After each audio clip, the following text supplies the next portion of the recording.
I noticed this neatly folded up like this, and I said, "Are you saving this for something?"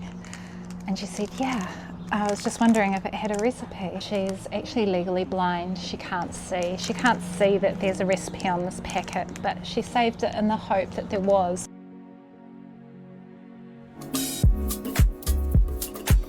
Today's an experiment. I wonder if you can guess what I'm baking. I have some soaking dates, mashed bananas, eggs, vanilla essence. Any thoughts yet? Some really fine oatmeal. Well, truth is, I'm not really sure either, because today I'm cooking something for the very first time at the request of my mum.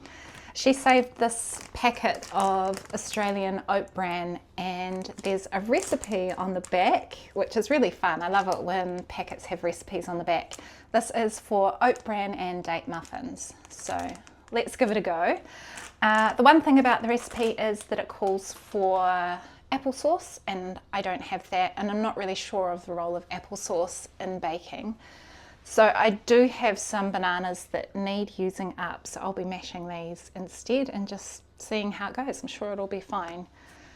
So the first task I've already started. I've got the oven heating up, and now I need to grease the muffin tray.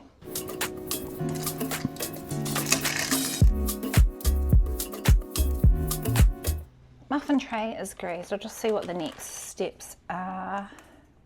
Blend together oat bran flour, brown sugar, baking powder, bicarbonate of soda and salt. So I've got the ingredients all around me here, so I'll give that a go. I'm making quite a mess here. The flour's going everywhere. Sorry about that, Mum.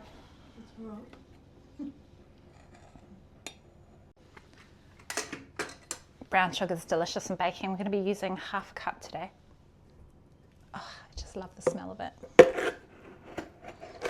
Ugh, this brown sugar is quite hardened, never mind. I'm scooping out half a cup.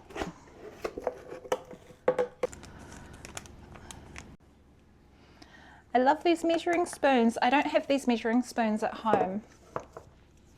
They feel so fancy, and it feels like you're going to get the right amount of ingredients. I just use normal teaspoons and whatever spoons I've got in the drawer at home. This is very lumpy thanks to the brown sugar being quite hard.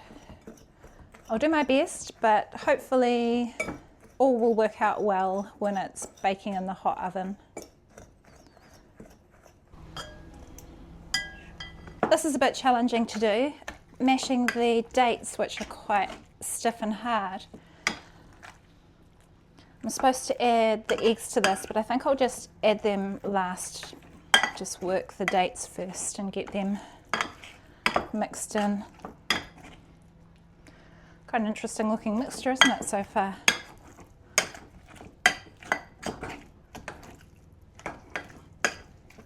The dates will add a beautiful caramel flavour to this recipe. I've got a helper doing the mixture right now, just doing the final mixing. It's looking a bit dry, and I'm wondering whether we need to add a bit of liquid to it. So I have saved the water that the dates were soaking in, and that should be a good idea to add that if we need to.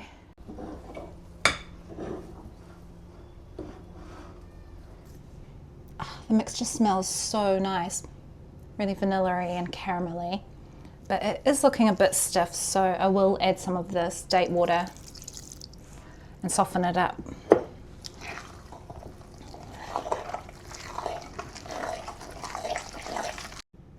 I see a lot of people on the internet using ice cream scoops for putting muffin mixture into tins. I think that's a great idea. I don't have a ice cream scoop, so I'm just going to be using spoons. It's very old school, it works, and yeah, every tin will have roughly the same amount, so it should be fine.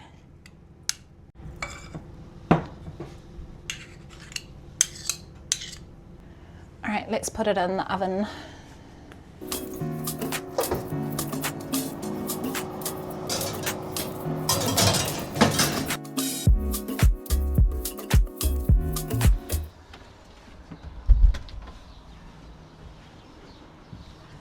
got about 10 minutes before the muffins are ready, so I'm just going to come out here and do some postcards and have a chat with you as well.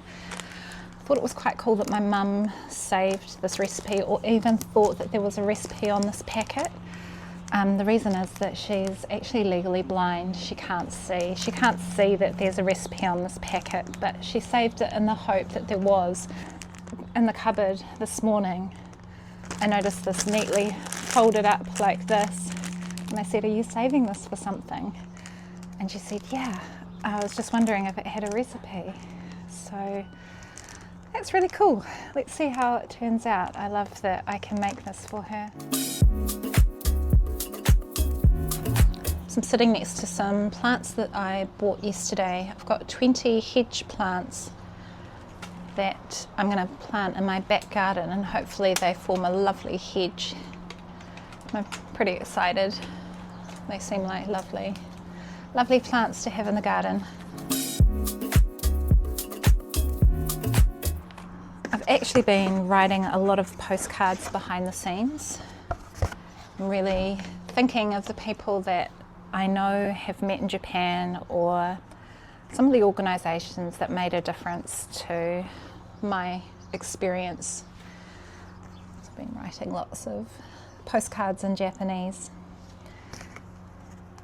and just send out my good thoughts, my good wishes, and tell them that what they do is really important and they do a great job.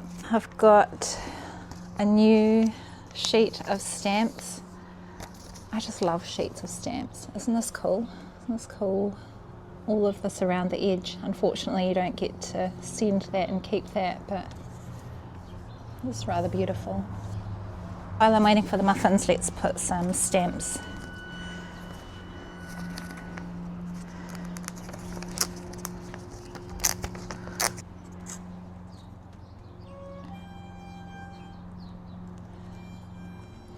So this postcard is going to the New Zealand Embassy. I wrote to them to thank them for all of the kindness and support they've shown me over the years. On my very first trip to Japan, they were part of a party that Asahi Shimbun held. They invited the New Zealand Embassy to come and celebrate the exchange between New Zealand and Japan, and Massey University and their company. So it was nice that they were part of that. Later, when I ended up working and living in Japan, I got invited to the New Zealand Embassy for a function, and it was really wonderful. I don't remember the people that were there, but they had a Māori haka dance troupe come over from New Zealand and perform for us, and it was really inspiring and wonderful to be able to connect with my culture while I was on my lonesome living in Japan. And also one time the ambassador and his wife kindly took me out for dinner, and we went to a Mexican restaurant somewhere in Tokyo. So they showed me a lot of kindness, and I do really appreciate the good work that they do to look after Kiwis living in Japan.